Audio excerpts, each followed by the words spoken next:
peu erronée. Je vais mettre les pieds dans le plat, Sylvie, parce que dans le public, il y a des partisans de chacun. Donc c'est intéressant. Ah oui, je comprends.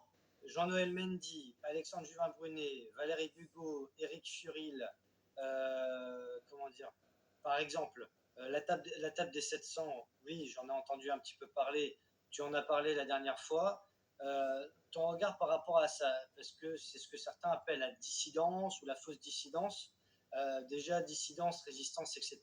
C'est des termes, bon, moi j'ai un peu de mal avec ça parce que théoriquement, il devrait y avoir 67 millions de Français qui résistent au système quand on sait ce qu'on a vécu ces dernières années. Le problème, c'est que c'est comme partout, il y a un business, il y a des égos, chacun veut tirer la couverture à soi. C'est pour ça que moi, je ne participe Alors, pas à rien.